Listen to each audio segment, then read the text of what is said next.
E a gente vai falar agora de saúde, de um problema que muita gente chama de queimação, outros chamam de azia.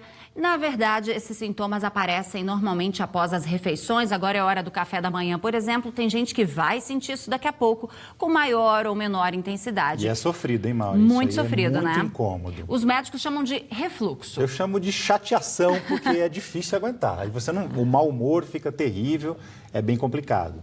E a sensação é dessa queimação, né? É uma doença que pode começar bem cedo, pode vir lá do primeiro bercinho, da primeira mamadeira. Veja só. Quando era bebê, às vezes ele tomava 2 mamadeiras no dia, ele vomitava as 2 mamadeiras no dia. Então, eu tinha que esperar meia hora. E toda vez que eu amamentava ele, mesmo ele estando grandinho, eu deixava ele aqui, 30 minutos, até ele arrotar para mim, por ele para deitar.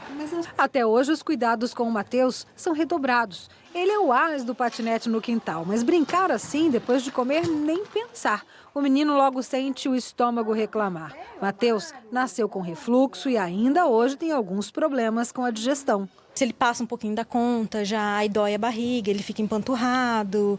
E aí ligam direto da escola, o Matheus, assim, já até sabem lá, falam, porque ele teve refluxo quando bebê. Então, sempre tem que cuidar, porque é criança, igual a doutora falou, ter tendência a ter azia, má digestão. Mas refluxo não é coisa só de criança, não. Tem muito adulto por aí que sofre com aquela sensação de azia, comida voltando e nem sabe que pode estar com a doença do refluxo gastroesofágico.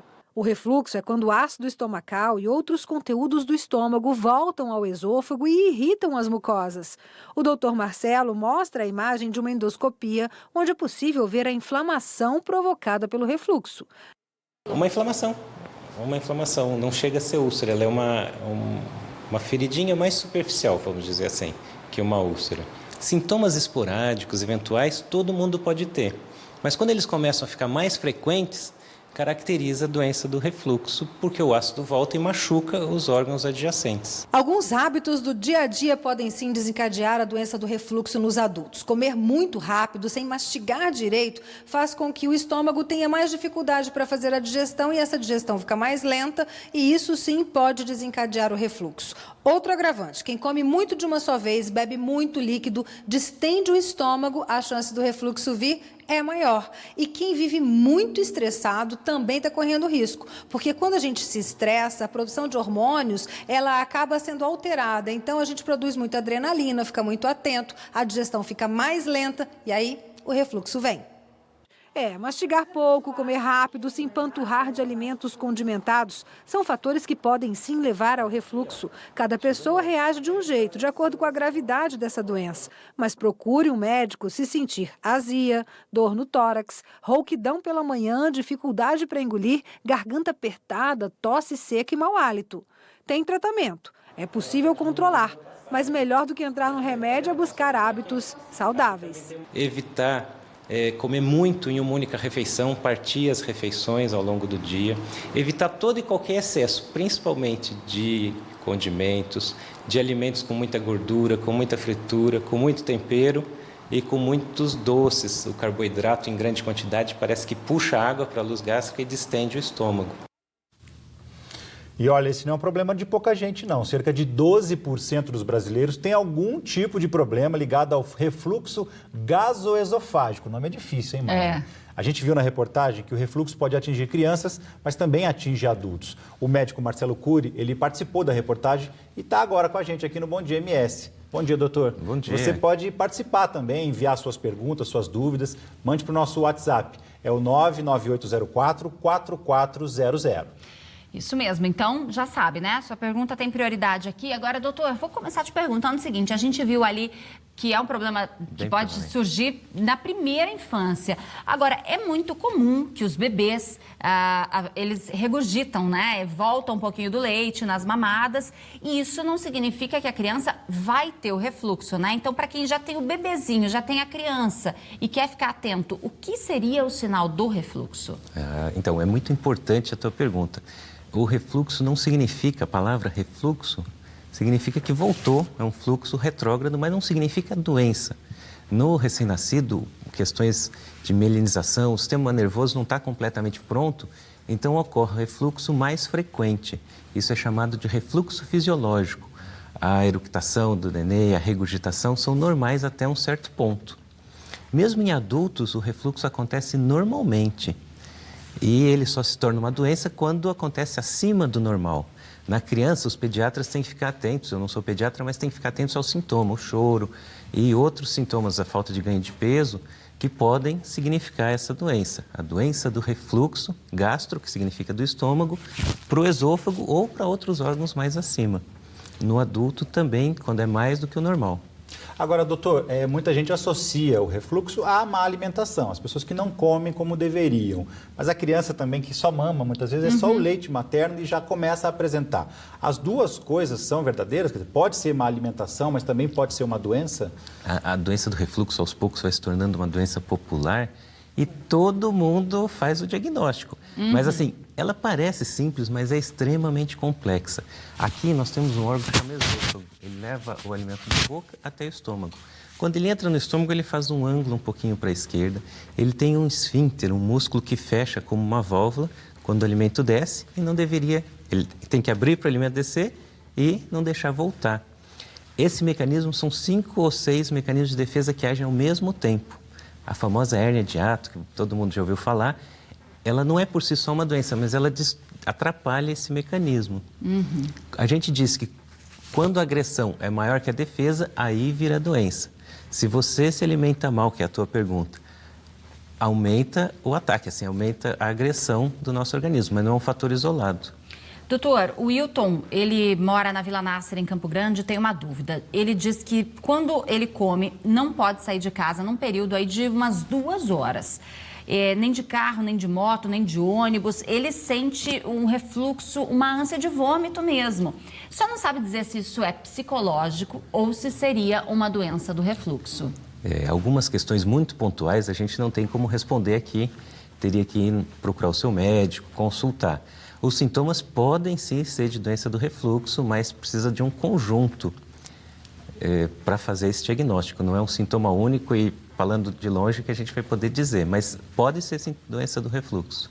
Doutor, não tratar adequadamente, não procurar um médico especialista, não tratar, pode gerar uma doença mais grave? Existem alguns estudos mostrando que a doença do refluxo, apesar de ser muito prevalente, a gente já comentou isso, ela não vai... a maioria das pessoas não vai ter quadros gravíssimos ou complicação. É uma doença que atrapalha a qualidade de vida da pessoa, mas que não costuma matar. De qualquer forma, o refluxo contínuo pode causar complicações sérias, sim, mas é a minoria das pessoas. Quais seriam essas complicações? Olha só, uma das menos conhecidas é a estenose. De tanto inflamar aqui no esôfago, ele pode cicatrizar e diminuir a passagem. Então, o alimento não desce direito. Outra é sangramento, que geralmente não é grave. Algumas vezes tem úlceras e o esôfago de Barré, o Barrett, que a gente diz. É uma mudança no tecido que recobre ali para ficar mais resistente ao ácido. Para terminar, desculpa. Essa mudança assusta muita gente porque ela é instável e aumenta um pouquinho o risco de câncer nessa região. Não é nada alarmante para as pessoas ficarem apavoradas, mas quem tem que fazer acompanhamento. Esse sim, não pode deixar o remédio e o acompanhamento médico, eventualmente a cirurgia. A Eliane diz que tem refluxo num grau elevado. Tem dias que está muito atacado e já teve até que levantar a cabeceira da cama. Seria interessante o senhor deixar algumas orientações. Isso ajuda a levantar a cabeceira da cama? Tem aquela coisa de não deitar logo depois que come. Isso ajuda, influencia? E até uma dúvida, o que é o grau elevado, que pode ser a doença do refluxo? Quantificar a doença do refluxo é uma coisa bastante interessante, porque o que você sente não corresponde à gravidade da doença. Tem gente que tem muito sintoma e uma doença leve, tem gente que tem pouco sintoma e uma doença acentuada. Por isso a importância dos exames diagnósticos. A gente trabalha diariamente fazendo endoscopia e aí você vê isso na prática, dados de pesquisas que comprovam. Às vezes o sujeito, eu sinto uma queimaçãozinha, vai lá, tem uma inflamação. Não, eu vim aqui porque meu médico mandou fazer o exame, tem uma inflamação intensa, acentuada. Outros, olha, eu estou sentindo muito, vai lá, tem pouca inflamação. Então, outra coisa que é importante é o diagnóstico diferencial. As pesquisas que a gente mostrou identificam assim, muita gente no Brasil tem os sintomas de doença do refluxo. 12%, 13% da população, nos Estados Unidos mais. Mas é importante saber se não são outros problemas mais sérios que estão causando a doença. Tem exames para isso. Exatamente. E o médico é o gastro. Exatamente. O indicado. Agora, a tua pergunta especificamente sobre...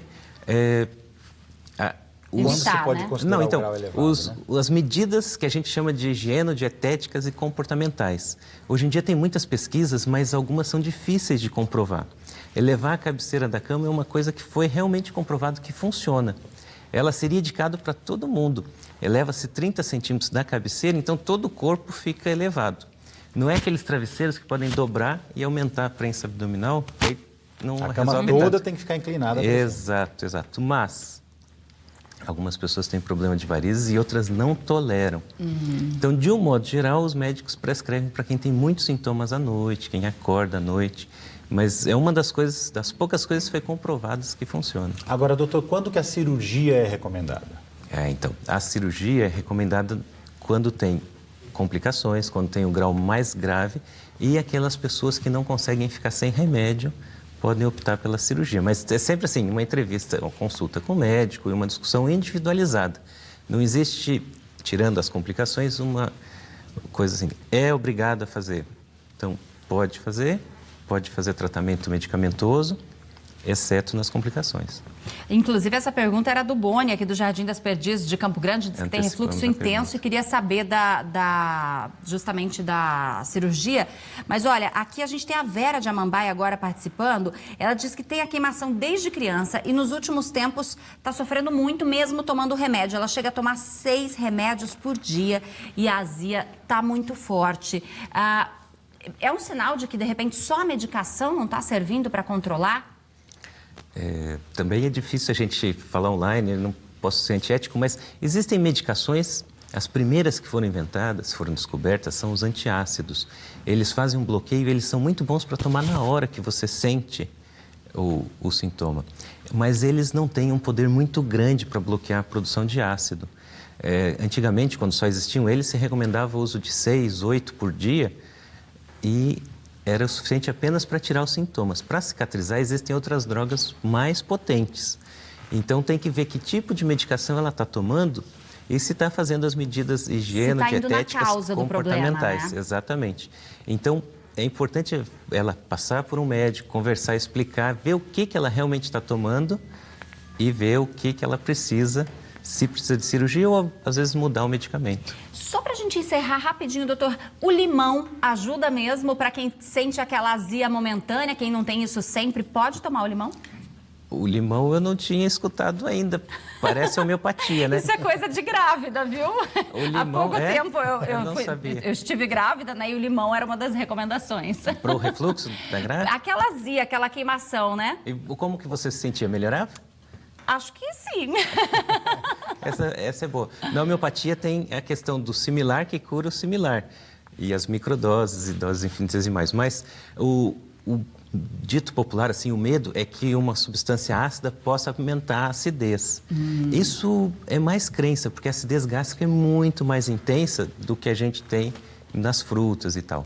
Geralmente a gente não recomenda frutas que exacerbem o sintoma, mas a gente não suspende, assim, em absoluto os grupos. Ok, doutor, muito obrigada, doutor Marcelo Cury, tirando todas as dúvidas aqui sobre refluxo, azia, falamos um pouco disso, sempre a orientação final, claro, procurar um médico, né? Obrigada, doutor, bom dia. Eu é que agradeço, foi ótimo participar aqui com vocês.